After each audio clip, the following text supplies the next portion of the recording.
زاویه ارتفاع اور زاویه افق.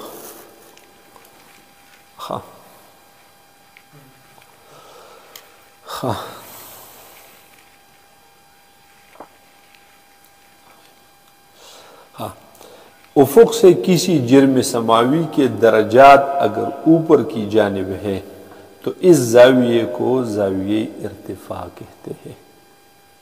یو جرم سماوی دے چې دې ستا د افق نه په دې دایرة الارتفاع کې د افق نه پورته دی. ٹھیک شو نه؟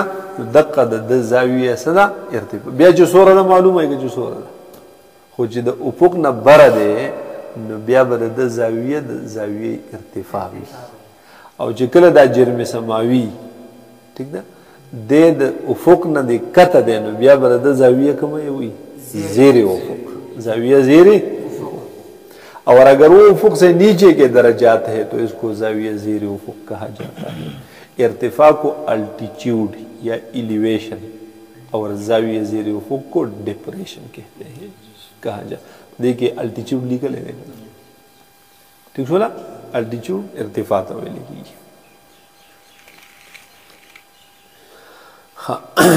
پیدا سورج کا مرکز فجر و عشاء کے وقت افق حقیقی سے 15 درجے اور طلوع کے وقت 50 دقیقے یعنی 0.833 درجے نیچے ہوتا ہے. دا منگ دا 18 ہوئی کا نا دی حقا رشید احمد دیالوی سے قول ذکر کرنے دے چی اگا 18 نالی 15 نی اگا 16 نی 15 دا 15 دا 18 پا منس کے 100 درجے پر رکھتے درے اور نور درے درجے تو ایک ہی پا 100 منٹ کی یو درجہ تو ایک ہی پا 4 منٹ کی نو درے درجے 12 نو دیکھے تقریباً 12 منٹ پر رکھ راجی پوشوی بے. بیا یو خبر و بصیر په ذهن کې دا وساتای چې دا نور چې دا په 4 منټه کې یو درجه تویږي کنه نو دا ټول عمر نه ټول کال کې نه په دې کې سوال تیزی راځي خو 4 منټ اوسط دی. کله کله به دې دا یو درجه په 5 منټ کې په 5.5 منټ کې تویږي. ٹھیک شو لا؟ کله کله به دا یو درجه په 3.5 منټ کې په 3 منټ کې تویږي. ٹھیک ہے؟ په ګرمۍ کې خضر تویږي د ورځې او د شپې بیا لږ سسي او په یخنۍ کې هغه په هغې کې بیا فرق راتلی شي. پوه شوې پې؟ خو دا 4 منټ کې چې دی تویږي دا اوسطن دا څه شی دی؟ اوسطن. ٹھیک شو نا؟ اکثر که نقشه څوک جوړه کړي پکار ده چې په دې باندې دشي ولیکي دایمي تقریبي نقشه اوقات. یو سره لاندې په هدایت وغیره کې لیکلي پکې چې دا اوقات الصلات چې موږ ایستلي دا هغه په تقریبي حساب سره په څه سره؟ په تقریبي حساب سره یعنی په دې کې مین نیم فرق هم راتللی شي. پوه شوې؟ ځکه نور خو مونږ خو هغه ته رسۍ نه ده ورچولې چې مونږ یې راکاږو، خو خدای پاکي چلېږي که نه نو په هغې کې د په هغې رفتار کې کمی بیشی څه کېږي؟ راتللی شي، کله تیزېدلی شي کله کمېدلی شي. پوه شوې؟ اصل کې دی نه تیزېږي او کمیږي. خو زمونږ د دې ځمکې د ده نه چې ګیر چاپېره دا مدار دی که نه دا مدار پکس ګول دایره نه ده دا بیزوي شکل کې دی. ٹھیک شو نا؟ انډه چې څنګه یي د انډې په شانتې دی نو چې دی کله هغه د نور ته د فاصله نږدې شي نو بیا دا ځمکه تیزه ځي او چې فاصله یې لږ ډېرې نو بیا سسته ځي. پوهېږې پې؟ چې څومره نور ته نږدې کېږي د فاصله تیزېږي، چې څومره ترې لرې کېږي نو بیا فاصله څه کېږي؟ هغه رفتار یې څه کېږي؟ کمیږي. بیا چې فاصله کمه شي نو رفتار یې تیز شي، گرمایش ډیر شي بیا چې فاصله ډیره شي نو رفتار بیا څه شي؟ لږ سلو شي. نو دا تقریبي اوقات دي. پوه شوې پې؟ هغه یقیني ورته نشي ویلی، تقریبي به ورته وایي. دې ځای پورې مې پوه شوې؟ دی 15 وي. ها ما تاسو ته ویلي 15 کاله که 18 لی بیا د هر سړي خپل ایمان اسلام دی که نه په کوم قول باندې په کوم باندې ځان له فتوا ورکوي په کوم ځانه نقشه روباسي پول اختیارات دي هر جاته. ټیک ده چې څه کوي هغه دې کوي او موږ چې ځان له روباسو نو په سوی روباسو په 18 باندې روباسو زموږ مشران دا غټ غټ مدارس مو د هغې سترګو ته ګورو زموږ مشران دي زموږ د سر چتونه دي که نه نو چې هغې وایي چې په کوم روباسئ دارالعلوم دیوبند راته څه وایي په پټو سترګو باندې باقي مونږ عمل کوو ٹھیک ده چلو پیدا सूरज का मरकज फजर व इशा के वक़्त उफ़ुक़ हकीकी से 15 दरजे और तुलू के वक़्त 50 दकीक़े यानी 0.833 दरजे नीचे होता है। इसका मतलब यह है कि इन अवकात में वो सिमतुर्रास से बितरतीब सिमतुर्रास दा होगा ना 105 और 90.833 दरजे दूर होता है। पूछे पैदा चूंकि सूरज दायरतुल इर्तिफा की बजाय अपने मदार पर सफर करता है दे पर दायरतुल इर्तिफा सफर नहीं दे खपल मदार की चली दवर पूरे कदम इसलिए हर दिन के औकात की मुस्तकिल तखरीज करना पड़ती है। हरे हरे वरज बजान जुदा जुदा औकात से के रूबासी जुबिया दी रूबासु लगा मिसाल बतौर नन 3-4 मार्च देगा ना د 4 مارچ اوقات تا رويستل نو دا د 5 مارچ د اوقات سره برابر نه دي دا غزان نه اوقات دي چې غزان نه دي د 7 غزان نه دي خو در روان کال د 4 مارچ سره برابر دي اغه سره لک فرق راغلی دی خو هغه لک فرق باندې بچ شمپوشي دي یو درې کاله را روان کال به سره د بیا د 4 مارچ د اوقات سره ستاد اوقات بیا لک فرق راشي بل کال کې به سره بیا لک فرق راشي په بل کال کې چې په فروری د 29 جون فرق باندې درې وړو کالو فرق وسی خو شي بیا غلیب سال چې کوي نو دا درې کال به الګ الګ فرق راځي پس ورم کال به بیا سې کیږي بیا وسی خو شي یو پدې کې دسی یو فرق پدې کې دسی راځي چې هغه نه وځي هغه سې کیږي نه وځي نو بیا د هغه د لپاره ضروری ده ته دایمي نقشې اوقات جوړه کې اوقات الصلات نو دا فرق ډیر معمولی وي او چې په د باندې هغه ډیر شکال تیر شي نو لږ معتد به فرق شي دا نو په کار دار چې ته ډیر شکال بعد دا نقشه اپډیټ کی بیا نوې جوړه کی بیا د سر نه کی نقشه سګي نوې جوړه کی وشولا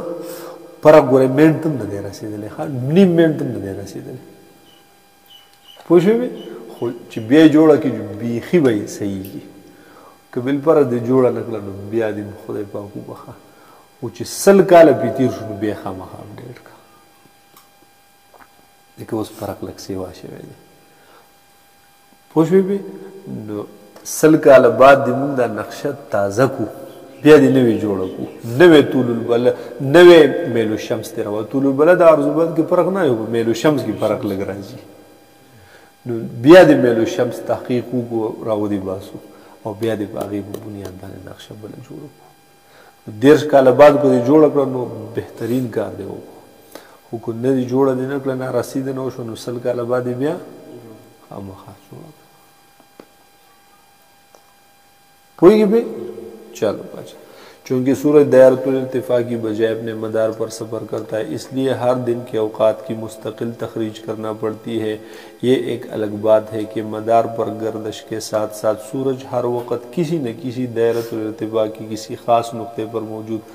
इर्तिफा तो ख़ास नहीं करे या बर या वक़्त है किसी ख़ास नुक्ते पर मौजूद रहता है बिल्कुल वैसे ही जैसे मदार पर गर्दश करते हुए वो किसी न किसी खत तूल पर मौजूद रहता है। अगर सूरज दायरतुल इर्तिफा पर सफ़र करता तो तखरीज औकात की ज़रूरत ही न रहती कि पता कियो ज़माने सफ़र को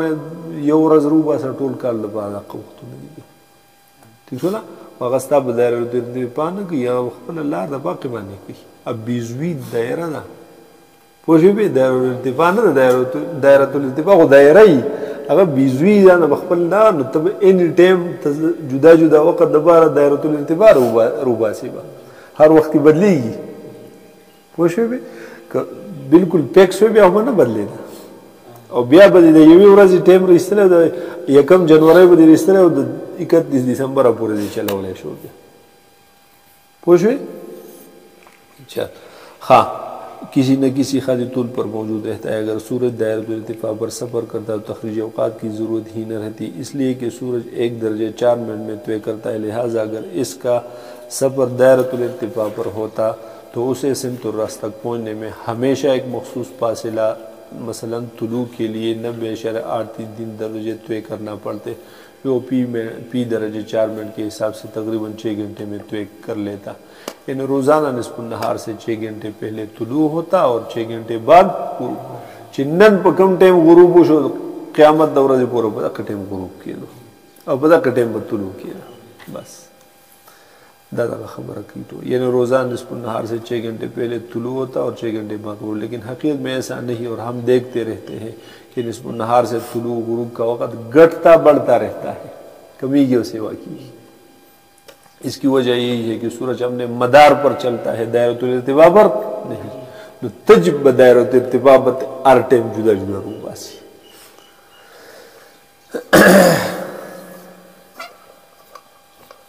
हाँ जी, कम तो रसीद। अलबत्ता जिस दिन जिस मकाम पर दायरतुल इर्तिफा और दायरतुल मदार एक दूसरे पर मुंतबे हो जाए, इस दिन इस मकाम वाले के लिए दिन रात तकरीबन बराबर होंगे। ऐसा ख़त इस्तिवा के मकामात पर सारा साल और बाकी तमाम दुनिया में सिर्फ 21 मार्च और 22 सितंबर को होगा, जिस दिन सूरज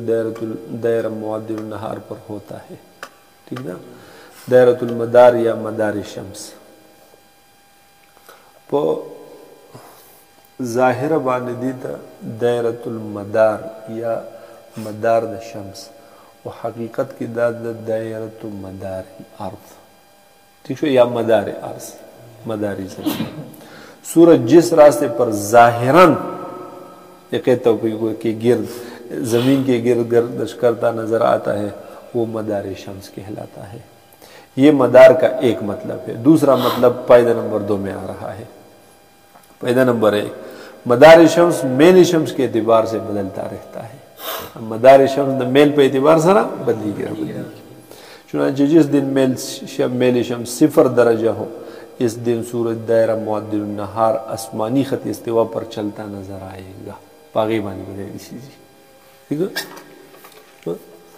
दा खत इस्तिवा दा करा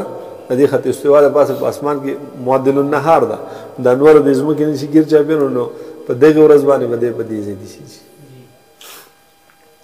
पूछी पे यो एतदाल की हूँ और बल एतदाल की हूँ, दो एतदाल है दी करा दौड़ के देर पास है जी। मेल शम्स 23.4 दर्जे शिमाली हो तो सूरज खत सरतान पर और 23.4 दर्जे जुनूबी हो तो खत जदी पर सफ़र करता हुआ। दा मिसाल खत सरतान शो ठीक दा तो चिकला द मेल 23.4 दे दी चक्कर लगी ठीक दा और चिकला द मेल अगर मन पी 23.4 भी बिया खत जदी दे रागले भी यो इनकलाब की खत सरतान द पासा बल इनकलाब की खत जदी द पासा और एतदालेनु की खत इस्तिवा द पासा मुअद्दिल नहार बांधे ज़्यादा की सफ़र की। हाँ, पैदा नंबर 2, ज़मीन और सूरज चूँकि खला में मौजूद है और कुर्रे समावीन से बहुत दूर है, इसलिए ज़मीन जिस दायरे में सूरज के गिर सफ़र करती है असलन वो मदार अर्ज़ है। दा मुझे तो मदार शम्स हो गया दा असलन से दे मदार अर्ज़ दे लेकिन दा हरकत तिसो गई हो तिस्मग गई ऊपर ज़ाहिर ज़रा दा मदार शम्स दे जगह ज़ाहिरन अगा हरकत की। ज़मीन और सूरज चूँकि खला में मौजूद है और कुर्रे समावीन से बहुत दूर है, इसलिए ज़मीन जिस दायरे में सूरज के गिर्द सफ़र करती है असलन वो मदार अर्ज़ है और इसी मदार अर्ज़ की मुसामत में कुर्रे समावी पर बनने वाला दायरा दायरतुल बुरूज है। उस दाज़मा के जानवर नहीं सी गिर चाहे फिर गिरसी ठीक ना, दे पर मुहाजात के आसमान की भी दायरा जोड़ेगी परजी आगे दबिया दायरतुल बुरूज जोड़ी और पुखाबा खल्क़ कैलेंडर पागी हिसाब जोड़ा पोशे भी प्लान कई मियाशो नमूने वाले ये हो आगे दायरतुल बुरूज के मुख्तलिफ दस्तूर जमगटी दी तलते बदी की वरकड़ी दी जदई दलवा खूत हमल सौर जौजाब सरतान असद सुम्बुला मीज़ान अकरब कौस ठीक सोला 12 से पकी जोड़े खड़े हुए 12 हिसाब माने जान लगा काला हिसाब किताब खड़े हो गए دې ته بیا موږ هندوستانیان ورته جدا هندوان ورته جدا نومونه وایي ایرانیان ورته جدا وایي که نور څوک ورته ځان له وایي ځان له دې ونه نوم کېږي ٹھیک ده خو شی دقه یو دی دقه ستوري ښه اسی طرح سورج بھی د دې سره بیا خلقو لږ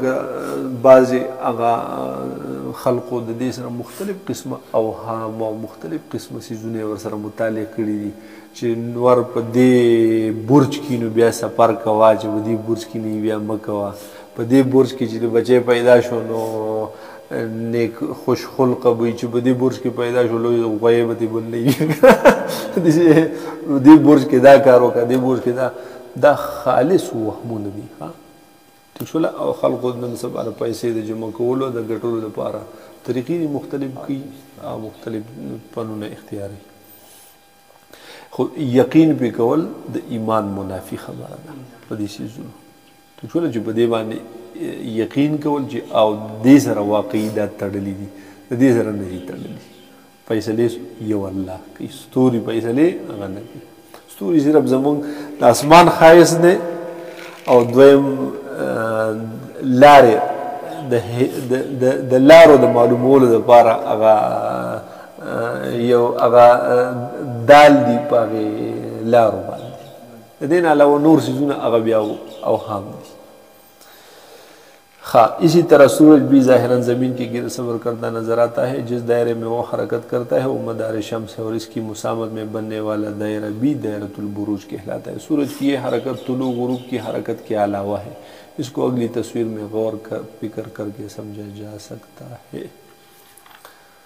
پوشوی پر یہ خبر نصف النهار نموی نقشو دغه نوی کنه بے گورا ہوتا تھا چکا وقتی چنوی کا نا کسی مقام کے طول بلد کے محاذات میں آسمان پر بننے والا نصف دائرہ عظیمہ دائرہ نصف النہار یا خط نصف النہار یا بحسب مضاف صرف نصف النہار کہلاتا ہے جن دو مقامات کا طول بلد مختلف ہوگا ان کا خط نصف النہار بھی جدا ہوگا ٹھیک چھولا طول بلد چاہ جدا ہے جو نصف النہار خط میں بھی جدا ہی خط نصف النہار کو یہ نام اس لیے دیا گیا ہے کہ سورج کے جب سورج اس خط پر پہنچتا ہے تو اس وقت اس خط کے نیچے والے طول البلد کی لکیر پر موجود تمام مقامات کے لیے یہ عین نصف النہار کا وقت ہوتا ہے وجہ تسبیح خط نصف النہار کو خط طول اور خط شمال و جنوب سے بھی تعبیر کر دیا جاتا ہے والوجہ ظاہر دی وجم سنا ظاہر ذکر دینا شمال و مشرق میں جنوب معلومی ہے زمینی خط شمال و جنوب یا خط طول کو بھی خط نصف النہار سے تعبیر کیا جاتا ہے اس لیے ارشاد العابد میں خط شمال و جنوب معلوم کرنے کا عنوان ہے طرق معرفت نصف النہار ارشاد العابد رشید احمد الدینوی سے کتاب دے پوچھوی بھی بلد دائرہ زمانیہ عرض البلد دا طول البلد طریقے دا بیا مختصر ہوئی دی بس دی مازیګر نه وروستو لږ وایو دې دغه طرح د ستورو مورو دې نه تېر وځو ښه دا وایو ټول دې فصل فی النظام المحدد دې ته رارسو او بیا د ماښام نه وروستو په بره باندې شو اول دی بیا ځکه نن اسمان ډېر ښکلی پاک دی نو چې څه